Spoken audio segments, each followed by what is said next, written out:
évidemment, comme un grand nombre de comédiens, je cherche d'être le plus caméléon possible pour pouvoir essayer d'interpréter, de rentrer dans des univers, dans des personnages très divers.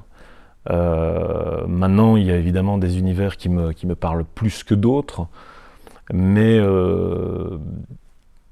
j'ai le sentiment vraiment que lorsque je passe d'un tournage et puis je fais vraiment quelque chose de totalement différent, juste après, on n'a pas du boulot tout le temps. C'est si difficile de dire pastèque. Allez, dis pastèque! Vas-y. Pastèque. Maintenant, c'est vrai que les formes sont différentes. Une série qui s'étale sur 10 épisodes sur une saison, on va avoir un souci de continuité, en tout cas au long du tournage. Je crois qu'on appelle ça crossboard. En fait, on est un peu obligé de passer de la scène, je ne sais pas moi, numéro 30 de l'épisode 7, et juste après, on fait la scène 40 de l'épisode 1. Donc il y a une espèce de grosse recherche de bien suivre tout ce qui se passe. Pour les courts-métrages ou pour les longs-métrages, c'est un peu le même principe, sauf qu'on est dans peut-être une autre énergie.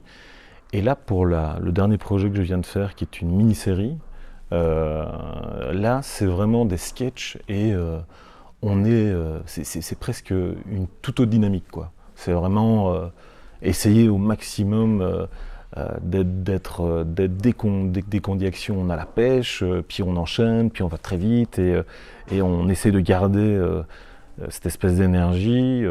C'est presque comme une transe, en fait. Je lui dirai les mots bleus, les mots qu'on dit avec les yeux. Toutes les excuses que l'on donne sont comme les baisers. C'est formidable en fait de travailler avec d'autres acteurs. Là je déborde, mais je crois que c'est peut-être ça qui est le plus jouissif en fait et le plus extraordinaire, quoi. C'est de vraiment échanger avec quelqu'un. On échange quand on est sur un set et qu'il y a action, on échange vraiment et parfois c'est tellement intense qu'on en libère une espèce de fou rire qui est certainement l'envie de remettre un masque parce que c'est tellement fort.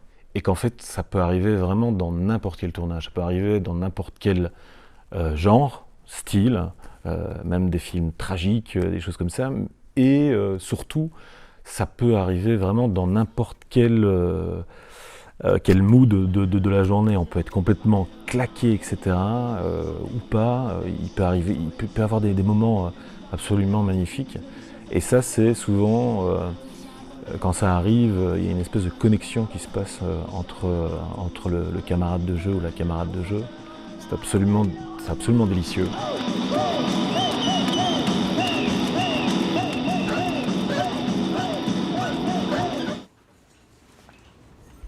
J'ai été la chercher à l'ancienne maison. Où est notre ancienne maison? L'ancienne, ce qu'on avait avant. Heureusement que j'ai eu ma super combinaison pour être invisible. J'ai un projet, vers février-mars, on tourne le premier long-métrage de Cédric Bourgeois qui s'appelle Ronald Crump, où j'interprète une ex-star du porno. Et alors, fin du printemps, on part avec Xavier pour son deuxième long-métrage, qui s'appelle Chienne de vie. Les filles ont besoin qu'on s'intéresse à eux, vous le savez.